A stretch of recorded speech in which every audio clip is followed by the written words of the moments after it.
Okay, we're going to do a bank reconciliation.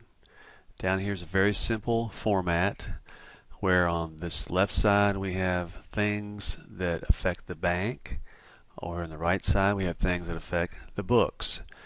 So let's start with the top of the problem here, read what we got, and let's see, Madison Company deposits all cash receipts on the day when they are received, and it makes all cash payments by check. At the close of business on July 31st, its cash account showed a $2,025 debit balance. So that is what the balance per books are at that point in time on July 31st, and that's the point where we're going to make the reconciliation. On that day, we're going to find out if there are differences between what the books say we have and what the bank says we have, and there usually are. It's pretty common. Okay, Madison July 31st bank statement shows $1,800 on deposit in the bank. So that'll be our unadjusted balance per bank. This is our unadjusted cash balance.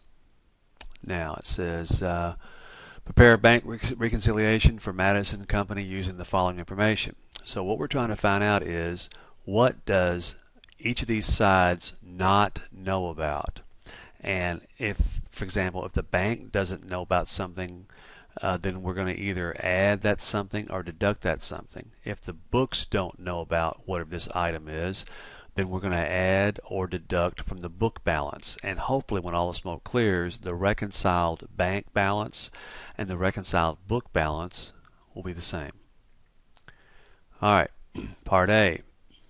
The July 31st bank statement included a $30 debit memo for bank services. Madison has not yet recorded the cost of these services. So the bank knows about this because, they had it in their bank statement. The books don't know about this. And these bank services are something that's going to lower our statement, or excuse me, our cash balance on the books. So we're going to deduct that. Debit memo for bank services, $30. Next, in reviewing the bank statement, a $90 check written by Madison Company was mistakenly drawn against Madison's account. So this is an error by the bank, and it's for $90, and the bank doesn't know about this. So we're going to add this to our balance per bank, and of course then as soon as we get through doing this, we're going to call the bank and say, look, this was Madison Company and not Madison Company, which is who we are, and they'll take care of that error. Usually you don't see this in the real world. Usually the banks don't make an error that you can catch. They make errors, but they usually don't do it and then put a statement out, usually. Next, July 31st cash receipts of $210 were placed in the bank's night depository after banking hours and were not recorded on the July 31st bank statement. All right. We know about this, that is the books know about this, because we were the ones who made the deposit. What doesn't know about this yet is the bank, because it's in the bank's night depository. So we're going to add this deposit in transit of $210.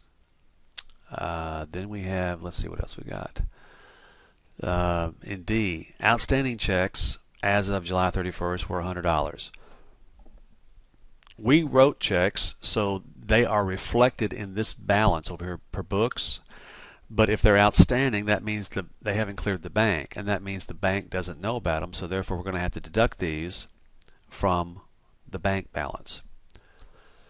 And the last thing we have on this reconciliation would be, it says the bank statement included a $5 credit for interest earned on the cash in the bank. So this is on the bank statement, which means the bank knows about it and it's reflected in this number, in this balance per bank number. We don't know about this yet on the books, so we're going to have to add this interest for our cash balance to be correct. Let's see, is that all of it? Looks like that's all of it. So now we're going to take the beginning balance per bank, that is the unadjusted balance, add the bank error, add the deposits in transit, subtract out the outstanding checks, and we end up getting a reconciled balance of $2,000. Over here, we're going to take the unadjusted balance per books, and we're going to add the credit memo for $5 interest, subtract the debit memo for service charges of $30, and we will also get a reconciled balance of $2,000, and it looks like both agree, so that's our reconciled balance, and we're finished.